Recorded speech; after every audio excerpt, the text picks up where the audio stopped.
Hi guys, Radhe Radhe. कैसे हो आप लोग? आई होप आप लोग ठीक हो गए, स्वस्थ हो गए, मस्त हो गए।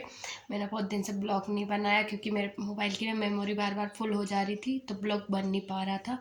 तो कल मैंने ना पूरी मेमोरी को खाली किया, तो मैंने कि अब जाके ब्लॉग बना पाऊंगी, नहीं तो ब्लॉग ही नहीं बन रहा है उसमें। मैं बनाने जाओ तो मेमोरी फुल बता देता है बार बार, इसलिए उसको पूरे को रीसेट मार के फिर मैंने कि अब ब्लॉग बनाते हैं। तो आपके यहाँ बारिश हो रही है कि नहीं, प्लीज़ मुझे कमेंट में बताना। कल हमारे यहाँ इतनी जम से बारिश हुई ना, इतनी तेज़ जिसकी कोई हद नहीं है कसम से। मतलब हमारे यहाँ पलेवा हो चुका है, आराम से अब गेहूँ बो सकते हैं हम लोग, क्योंकि इतना पानी मतलब ये समझ लो आप कि 5-10 मिनट में पानी ही पानी हो गया पूरे में। इतनी तेज पानी था, ऐसा लग रहा था जैसे हवा चल रही है। हवा की मतलब हवा तो नहीं थी, पर पानी ही पानी था हवा के जैसा, कि हाँ कोई बोले कि हवा ही हवा, हवा चल रही, हवा की आवाज़ आ रही, चादर उड़ रही है, कहीं कुछ उड़ रहा है। तो इतनी जम से ना, मैं तो पता कमरे में थी, मेरे को तो आवाज़ आई, तो मैंने कहा यार हवा बहुत तेज चल रही है। मैंने की बाहर जाके देखा तो हवा नहीं थी, बस पानी पानी, इतना पानी, बहुत ज़्यादा। आप यकीन नहीं मानोगे, बेचारे बहुत सारे लोगों के तो सोयाबीन पड़े हुए अभी तक खेत में है। हमारी खुद की धान कटने को खड़ी हुई है, अभी आई नहीं थी तो काटी नहीं, अब पलेवा भी हो गया और धान कटने को है। इतना पानी गिरा है ना, बहुत ज़्यादा। और अभी भी सुबह से गिर ही रहा है। मतलब अभी 3-4 दिन बता रहे हैं एमपी में पानी बहुत ज़्यादा है। तो देखते हैं अब, गिरता है तो अच्छी बात है, पानी गिर रहा है, बाकी कोई दिक्कत नहीं है क्योंकि बोनी हो जाएगी। धान तो ऐसी ही कटी जाएगी, वो हाथ से काटेंगे और क्या है। हार्वेस्टर चलता, हार्वेस्टर की जगह हाथ चलेंगे। बात बराबर है। तो इतना पानी तो बाप रे, कभी नहीं देखा मैंने इतनी तेज पानी, कसम से। इतना तेज पानी था ना, बहुत ज़्यादा ही तेज था कि मेरे को देख के भी ऐसा ना, मैंने कि ये पानी है कि क्या, इतनी बड़ी बड़ी बूंद, और ऐसे एकदम ही ऐसा लगे कि जैसे किसी ने ऊपर से कुड़ेल दिया पानी डायरेक्ट। इतना तेज पानी था। अभी जस्ट खाना वाना बना के फ्री हुई हूँ, तो अब इनकी ब्लॉग बना लेती हूँ क्योंकि अभी मैं फ्री हूँ। पता नहीं, छोटे दिन हो रहे ना तो टाइम इतने जल्दी निकल जाता है ना। अभी मैं खाना बना के आई हूँ और अभी नींद आने लगी कि मेरे को मैं सो जाऊँगी। पता नहीं, और इतने जल्दी मतलब सोऊंगी ना तो नींद भी नहीं लगेगी, और नींद इतनी तेज आएगी, नींद लगेगी नहीं। इतने मेरी फ्रेंड का फ़ोन आने वाला होगा, वो फ़ोन लगा दी, जब भी अपन सोने जाएंगे ना तभी वो फ़ोन लगा देगी। इतना परेशान करती है ना, बहुत ज़्यादा। सोने के टाइम पे फ़ोन लगाती है वो मेरी नींद खराब करने के लिए। तो बस, कितनी अजीब रहती ना हम लेडीज़ों की लाइफ भी। यहाँ काम करो, वहाँ काम करो, मतलब हम तो मतलब कोलू के बेल जैसी है हमारी लाइफ। बिल्कुल कोलू के बेल जैसे इधर उधर जुटते रहते हैं, उसके बाद भी कुछ हाथ नहीं लगता हम लोगों के। इतने में 4 बातें सुनने को ही मिलती है हमको। बहुत ज़्यादा अजीब है भाई, कसम से झूठ नहीं बोल रही हूँ। मेरे को तो ऐसा लगता है कि क्या लाइफ दी यार भगवान ने, लेडीज़ों को तो बहुत ही ज़्यादा बेकार लाइफ दी है। जेंट्स की लाइफ अच्छा है कि उनको सुनना नहीं पड़ता ना, गए टिफ़िन ले गए, शाम को आएंगे, सुबह गए शाम को आएंगे। और हम पूरा दिन घर पे हैं तो 4 बातें सुने, पूरा काम करें, उसके बावजूद भी हमारा कुछ भी नहीं है। इतने में लोग बोल देंगे तुम क्या तेरे बाप के यहाँ से लेके आई थी तू। मतलब जमाना देखो यार कैसा है। मतलब हमारी तो कुछ वैल्यू ही नहीं है लाइफ में किसी के। बहुत डिफ़िकल्ट रहती है लेडीज़ों की लाइफ, कसम से। जो शादी करना चाहते हैं ना उनके लिए सही में मेरी एक सलाह है, कभी सपने देख के मत जाना ससुराल, कि तुम सपने सजाओ कि ससुराल ऐसा ससुराल वैसा। कुछ भी नहीं मिलने वाला ससुराल में, ताने ही मिलेंगे। भले तुम कितनी ही अच्छी बहू बन के जाना, भले तुम उनकी रात दिन सेवा करना, कुछ भी करना, उसके बावजूद भी तुमको ताने ही सुनने पड़ेंगे। तो सपने तो देखना ही मत कि हमारे ये सपने पूरे होंगे ससुराल में जाके, कि वो सपने पूरे हो। कोई सा भी सपना ससुराल में पूरा नहीं होता है इंसान का। और जबकि खासकर लेडीज़ का, बाप रे, लड़कियों की ज़िंदगी और लेडीज़ों की ज़िंदगी नर्क है बिल्कुल। शादी नहीं करे तो भी प्रॉब्लम है। तुम्हारी छोरी इतनी बड़ी हो गई, तुमने अभी तक शादी नहीं की तुम्हारी छोरी की, ऐसा बोलते हैं रिश्तेदार। और शादी कर ले ससुराल में सुकून से रह नहीं सकती हैं लेडीज। बताओ क्या रहे तो क्या करे, ऐसी लाइफ है हम लेडीज़ों की। तो इधर काम से निपटे, इधर काम, ये काम पड़ा है, ये काम नहीं किया। अरे हम भी इंसान हैं यार, हमको भी तो थोड़ा सुकून चाहिए रहता है कि थक जाते हैं तो आराम चाहिए रहता है, पर हमको तो बहू है यार, नौकरानी आई है घर में। फ्री की नौकरानी मिल जाए अच्छा है ना, जिंदगी भर के लिए फ्री की नौकरानी मिल गई लोगों को।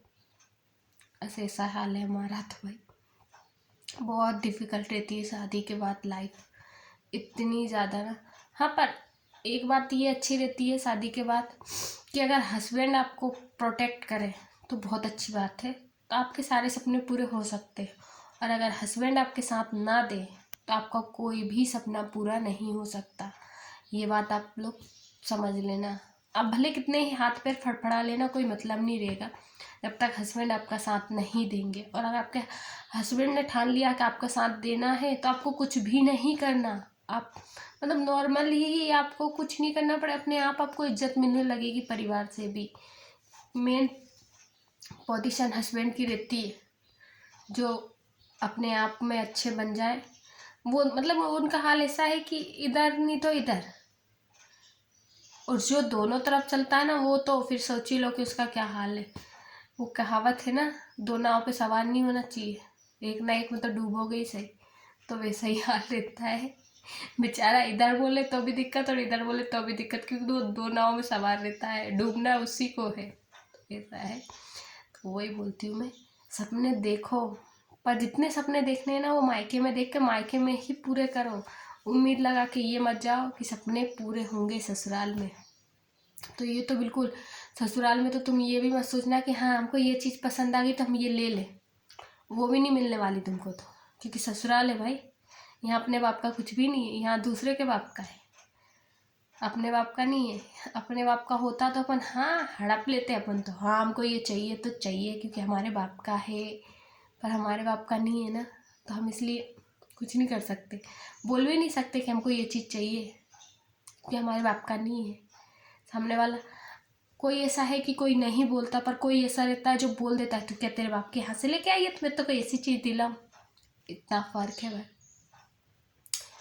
पर लाइफ बहुत डिफ़िकल्ट है, पूरी ज़िंदगी ना कैसे गुजारते हैं यार हम लेडीज़, मेरे को ये समझ ही नहीं आती है। पता है, आज सास ससुर पति, उसके बाद फिर बच्चे, फिर बहुएं, मतलब कितनी बड़ी लाइफ हो जाती है। मेरे को तो बहुत अजीब लगती है लाइफ, सही बोल रही हूँ। मेरे को तो ऐसा है बस उतना ही हो, बच्चे हो गए ठीक है, बच्चों की शादी हो गई, इतना नहीं जीना चाहिए। बच्चों की शादी करो और तुरंत ख़त्म, मेरे लिए काफ़ी इतना। अरे ऐसी ज़िंदगी का क्या ही करो अपन, इधर के ताने सुन के इधर के ताने, बाद में बहुएं आ जाए फिर उनके सुनो, उनको ऐसा चीज़ नहीं करा तो इधर इधर बेटा बोलेगा। भाई बहुत डिफ़िकल्ट लाइफ है। क्या पता हम लेडी से सहन कर कैसे लेते हैं यार इतना, मतलब जितना हम लोगों के साथ में ससुराल में भेदभाव जो भी होता है, अगर इतना ससुराल में दामाद के साथ कर दे तो दामाद एक मिनट क्या कभी ज़िंदगी देर ही नहीं चढ़ेगा। और हम लोग सोचो हम लोग कैसे हैं कि हम लोग वहाँ परमानेंट रहते हैं, उसके बावजूद सुनते हैं, फिर भी हम लोग इग्नोर करते रहते हैं, फिर भी हमको कोई फ़र्क नहीं पड़ता है। भगवान ने बहुत ज़्यादा हमको सहनशीलता दी है कि हम लोग सहन कर सकते हैं, जितना हो सके उतना सहन कर सकते हैं हम लोग। हमारा ऐसा नहीं है कि हम सहन नहीं कर पाएंगे, सहन करने की क्षमता बहुत ज़्यादा है हम लेडीज़ों में। इसीलिए तो माँ दुर्गा, माँ काली, नौ देवी का नाम हमारे ऊपर रहता है कि हाँ हम नौ दुर्गा है, कुछ भी कर सकते हैं। वही बात है कि मतलब लाइफ जीने के लिए ना थोड़ी कोशिश कर सकते हैं अपन, इससे ज़्यादा कुछ भी नहीं कर सकते। इतना मतलब डिफ़िकल्ट बहुत रहती है लाइफ, क्योंकि हम लोगों के लिए इसलिए डिफ़िकल्ट रहती है कि हम कहीं और पैदा होते हैं, फिर कहीं और आके रह जाते हैं, और पूरी ज़िंदगी यहाँ हमको काटनी है, जो कि हमारा घर भी नहीं है। उसको हमको बनाना है अपना घर, जहाँ इंसान मतलब जो है इंसान वो भी हमारे अपने नहीं, उनको अपना हमको बनाना है। उनके लिए कितना भी कर लेंगे तब भी अपने नहीं बन पाएंगे। बहुत से लोग ऐसे रहते हैं कि जिनको तुम भले अपनी जान भी दे देना पर फिर भी वो तुम्हें अपना कभी नहीं मानेंगे, वो भेदभाव ज़रूर करेंगे।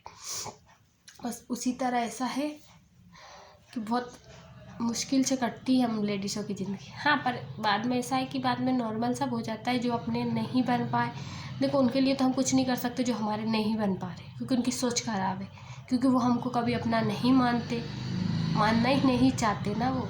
देखना ही नहीं चाहते वो हमको, तो अपना मानेंगे कहाँ से। और जो लोग हमको अपना मानते हैं तो वो तो हम पे पूरी जान लुटाने को तैयार रहते, जो हमको मानते हैं। और जो नहीं मानते उनका कुछ नहीं कर सकते अपन। तो आप लोगों के लिए यही सलाह है, प्लीज़ इग्नोर मत करना मेरी इस बात को। जो भी लड़कियां जिनकी अभी अभी शादी होने वाली है, जिनकी अभी अभी शादी हुई है, उनको एक ही बात कहूँगी कि आपके जो सपने हैं उनको कुछ दिनों के लिए आप दबा लो, मत बताओ किसी को। हाँ, मतलब ऐसे बात चले तो थोड़ा बहुत आपको लगे कि हाँ आपकी सास समझ सकती है आपकी बात को, कि आपके हस्बैंड समझ सकते हैं, कि आपकी फैमिली, आपकी ननद समझ सकती, तो आप बताओ। और आपको लगे कि नहीं समझ सकता कोई, तो आपको बताने की कोई ज़रूरत नहीं है। आप मतलब अपने आप को दबा लो, एक जो लेडीज़ रहती ना उसके हिसाब से ढाल लो, क्योंकि सपने पूरे होना बहुत बड़ी बात होती है ससुराल में। हर किसी का सपना पूरा नहीं हो सकता ससुराल में, क्योंकि सब ससुराल सबके अलग अलग होते हैं, सबकी अलग अलग लाइफ होती है। तो उसी तरह एक मैटर अलग रहता है ससुराल का और मायके का। मायके का ऐसा है कि मायके की राजा अपन ही है और रानी भी अपन ही है। मायके में कोई नहीं अपन को रोकने वाला, पर ससुराल में हजार है अपन को रोकने और टोकने वाले। मायके में तो कोई बोलेगा तो अपन चिल्ला जाते, नहीं हमको ऐसा ही करना है और ऐसा ही करेंगे। पर ससुराल में हम किसी से ऊंची आवाज़ में बात नहीं कर सकते ना। बस इतना सा फ़र्क है ससुराल और मायके में। खास कितना अच्छा होता, हम लोग परमानेंट मायके ही रहते, ससुराल आने की कभी नौबत नहीं आया करती। ये भगवान ने ना नियम बहुत अलग अलग बनाए हमारे लिए। हम लेडीज़ों को सारे दुख दर्द, सारी इतनी पीड़ा दी है ना लाइफ में, बहुत ज़्यादा, बहुत कठिन है हम लोगों के लिए लाइफ। पर फिर भी कुछ इजी भी बनाया है भगवान ने हमारे लिए। कुछ प्रॉब्लम दी है तो कुछ इजी भी करा है, कि हम लोगों को इतना है कि हमको घर पे रह के खाना है, कमाने का कोई टेंशन नहीं है कि क्या कमाएं क्या करें। और आदमियों का ऐसा है कि टेंशन है कमाने का, कहाँ से लाएं कमा के, कहाँ से इनको खिलाएंगे हम। बस इतना है उनके लिए। अपन को घर का काम है, घर में ही देखना है अपने लिए। और उनको बाहर जाके देखना, बाहर की दुनिया से लड़ना है उनको। अपन को घर के मेंबरों से लड़ना है और उनको बाहर की दुनिया से लड़ना रहता है, तो उनके लिए ज़्यादा डिफ़िकल्ट हो जाता है। अपने लिए है, पर अपने लिए ये डिफ़िकल्ट है कि अपन एक घर छोड़ के दूसरे घर में आते, इसमें अपन को एडजस्ट होने में बहुत ज़्यादा टाइम लग जाता है। कोई कोई जल्दी हो जाता है, पर कोई कोई को बहुत ज़्यादा ही साल लग जाते हैं। और किसी का ऐसा है कि वो कभी ज़िंदगी में भी एडजस्ट नहीं कर पाता है। तो बस इतना है। और जेंट्स, उनका क्या है भाई, खाया पिया उनको कोई लेना देना ही नहीं है, क्या कर रहे हो क्या नहीं कर रहे, तुम्हारा काम तुम जानो, कोई मतलब नहीं। बस उनका इतना है कि वो कमा के ला के देंगे तुमको, बस तुम जानो, तुम्हारा काम जानो, तुमको कैसे करना है कैसे नहीं करना। तुम किससे लड़ रहे हो किससे भिड़ रहे हो, उससे उनको कोई लेना देना नहीं, क्योंकि वो उनके ही हैं और वो भी उनके ही हैं। दोनों की तरफ नहीं बोलने वाले, वो निकल जाते कल्टी मार के। ना सुनना ना धुनना किसी का, सीधा टॉपिक है, हमको कोई मतलब नहीं, तुम जानो तुम्हारा काम जाने। बस इतना बोलेंगे और निकल लेते। तो प्लीज़ आप लोगों को मेरा ब्लॉग कैसा लगा कमेंट में ज़रूर बताना। प्लीज़ मुझे भी आप लोग सपोर्ट कीजिए, लाइक कीजिए, कमेंट कीजिए, सब्सक्राइब कीजिए।